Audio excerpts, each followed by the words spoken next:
Nú komið að rauða þræðinum með Ásmundi Magnússyni lækni.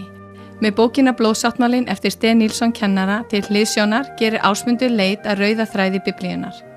Hann tekur okkur inn í fortíð Ísraelsmanna og rannsakar hefði þeirra og fórnarathafnir. Hér er umsjónarmaður þáttarins, Ásmundur Magnússon.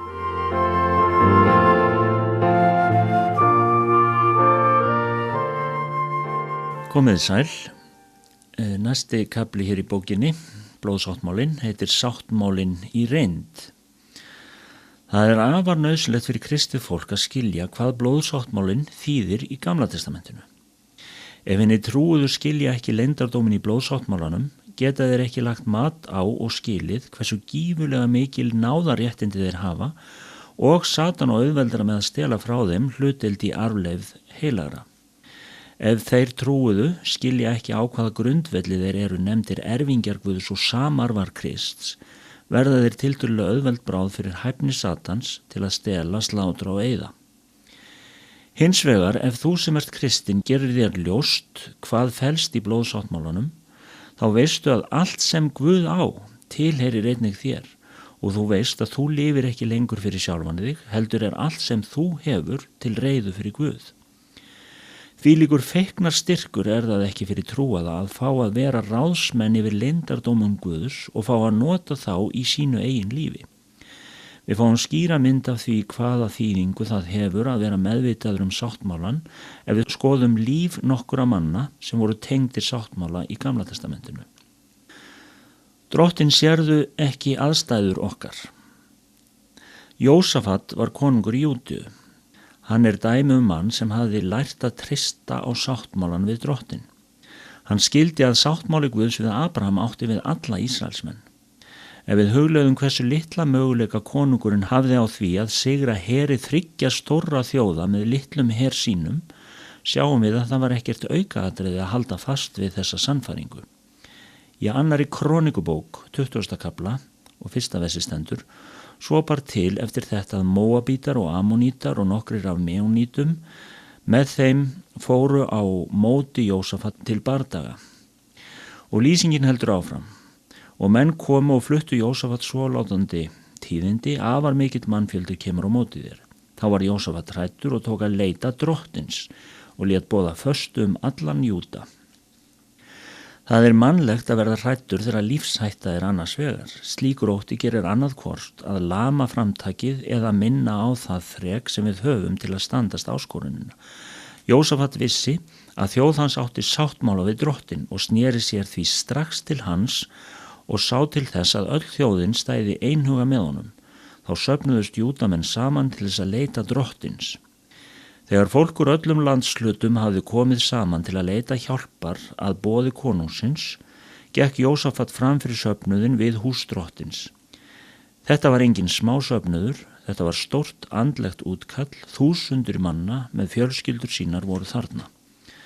Konungurinn leiddi þegna sína í bæn til Guðs. Hann sagði: Drottinn, Guð feðra vorra.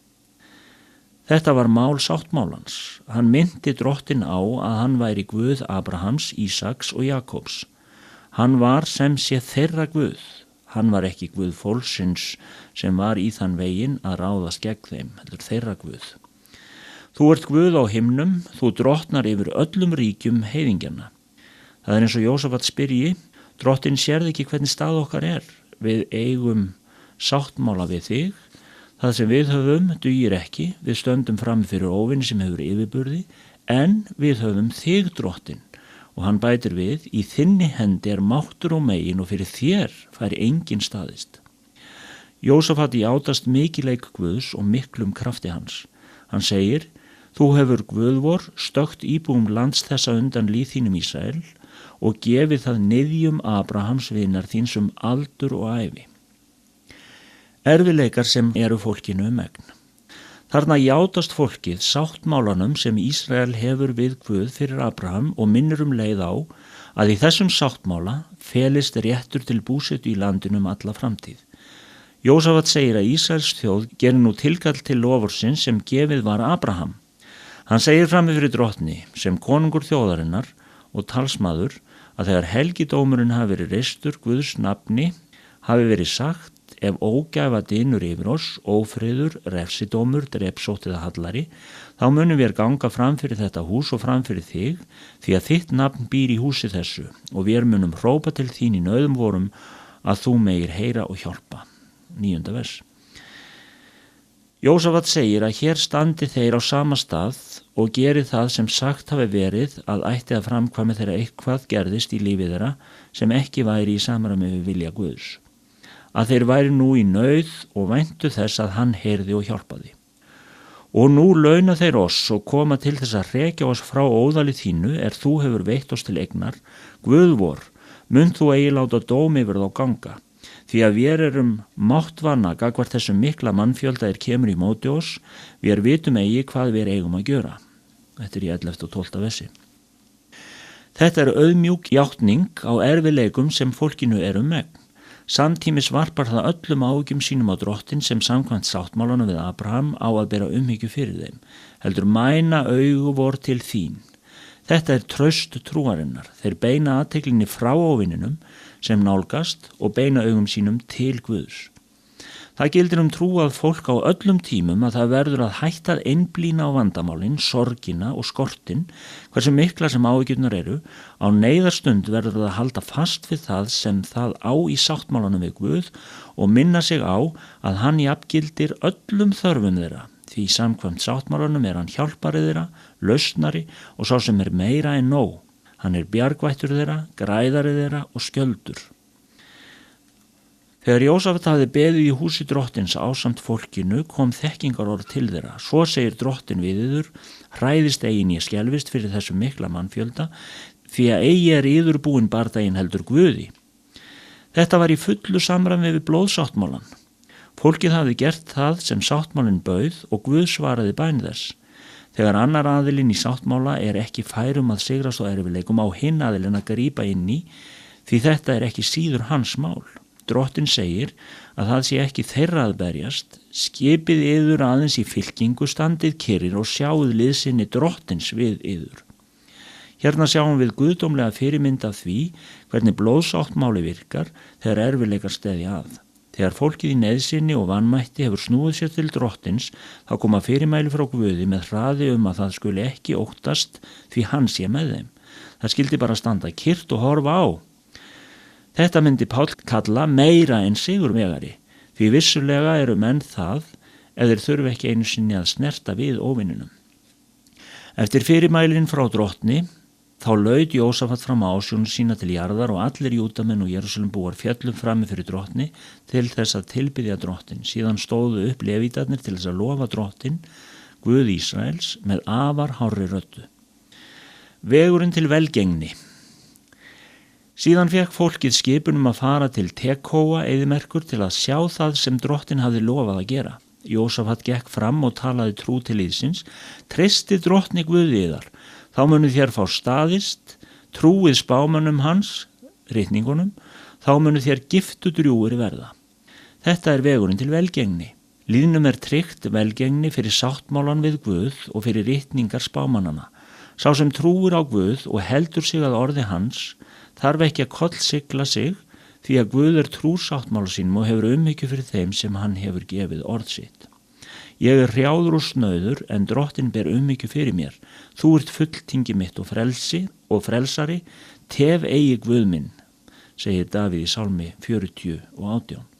Varpa áhyggjum þínum á Drottin, hann mun ber umhyggju fyrir þér. Hann mun eigi að eilífa láta réttlátan mann verða valtan á fótum, og þetta í Sálmi 55:23. Þessi orð úr ritningum gamla sáttmálans lýsa trú Jósafats. Þess vegna snér hann sér til liðsins og skipaði söngvara Drottni til handa að þeir skyldu hefja lofsöngva í helgum skrúða. Þá þeir færu á undan vopnuðum hernum, skyldu þeir syngja lofið Drottin því að miskunnans varir að eilífu. Rétt í því þeir byrjuðu sönginn og lofgjörðina, lét Drottin glundroða koma yfir herina fóru í móti Júda. Tvær af þessum 3 þjóðum snerust skyndilega gegn þeirri 3., en ekki nóg með það, þegar þær 2 höfðu yfirbugað þá 3., hófu þær að berjast innbyrðis og tortímdu hver annari.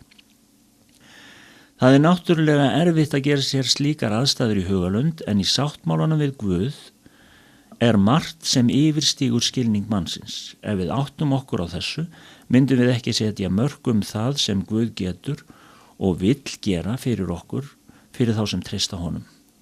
Ef við gerum það sem orðið segir að við eigum að gera, þá öðlumst við þá velgengni sem Guð hefur lofað og sem hann gerir að veruleika. Jósafat og her hans fór ekki gegn óvinunum til þess að berjast, þannig að hann gæti varist með vopnum sínum, en Jósafat og líður hans hafði vopn sem kom úr hálsi þeirra. Þeir lofuðu Drottin og náð hans. Á meðan þeir lofuðu Guð, tók hann við á sinn eigin hátt með sinni eigin tækni. Ef lofgjörð hafði svona gífurlega mikil áhrif þá, hlýtur hún að hafa það einnig núna.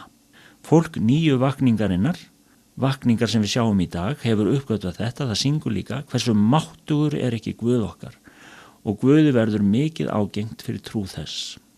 Þá látum þessi lokið í dag, Guð bless ykkur. Ásmundur Magnússon læknir stjórnaði þættinum Rauði þráðurinn. Bókin Blóðsáttmálinn er skrifið af Sten Nilsson kennara við Biblíuskólan Lífets Ord í Svíþjóð. Fylgstu með aftur í næstu viku en þá tekur Ásmundur upp Rauða þráðinn þar sem frá var horfið.